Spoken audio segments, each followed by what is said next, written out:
Salaam salaam na leen def yéen a ngi si jàmm alhamdulilah yéen li xew ci internet bi moom kenn du ci wax mais xale jigéen ñi di futteeku nii pour lan la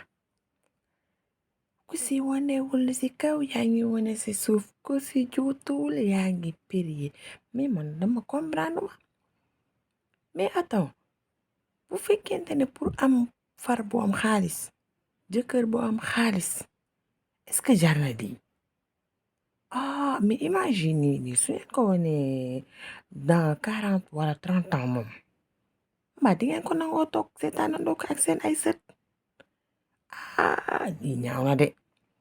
jigéen buñ si wone dem na entraîner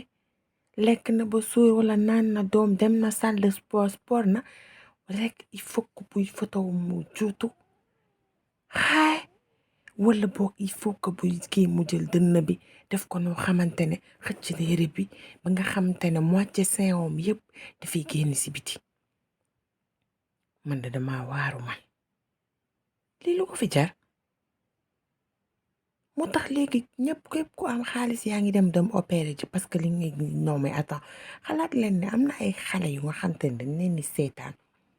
te xale pour mu gis la def la idole dafa yomb ci moom en fait li yëpp dañ koy reproduire dimbali leen bu leen pervertir xale yi am na ay xale yu góor yoo xam ne ay adolescent lañ xamaguñu yéen ñi gisaguñu yéen te réseau yi c'est ouvert à tout le monde dimbali leen ñu li lay war a suuli bu leen pervertir xale yi yow jigéen naka nga war a photo sol yére boo xamante ne déjà xaaj bi yëpp xàpp teeku na yow nga yokkaat si xëccaat yére bi pour mu gën a génn man léegi nii ni ma gis dama choqué ku jigéen ki sol na yére sol soutien sax soutien du pour yéegal sa redresser sa kii kese de ci la mais tamit pour nga sutural sa bopp tamit ci la non mais attends man dama waaru sol noonu yére bi lépp nekk ci biti man dama choqué wala nga gis jigéen yu ñuy defar promotion xawma baa la ñuy jaay xawma lan la ñuy jaay ñu utiliser la yow luñ la mënti fay jarul yow nga taxaw di juut éducation yi bokkul dëgg la am na ñoo xam ne dañ leen éduquer librement am na koo xam ne papam ak yaayam peut-être si kanamam la ñuy toog di tuxee si kanamam la ñuy toog di naane examen li ma la wax donc kooku bu defee yéen du ko saf loolu mën na ne mais attends ak loolu lu mënti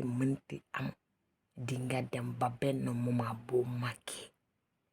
di nga xam ne lii jar ko woon parce que yow ñaan nga yàlla am doom wala am ay sët même boo ko amul sa copine wala sa xarit sa mag xaw ma ni ma koy waxatee sa may naan sa xarit genre ki nga xam am na ko koo xam te ne bu yéenay tolloo âge bu màggetee moom dina am loolu te xale yooyu tey say sët la ñuy doon mais attends xoolaat leen li ngeen di def li xale jigéen ñi ku daax a juutu sa morom nga ne kii la moo tax léegi ñëpp tamit ñu ngi dem salle pour def squat dem defi entraînement yëkkati gonfler si ginnaaw naa ni doom léegi loolu rek la ñuy jaay day si internet bi luy ngandeel lii lu yéegal lii mais attends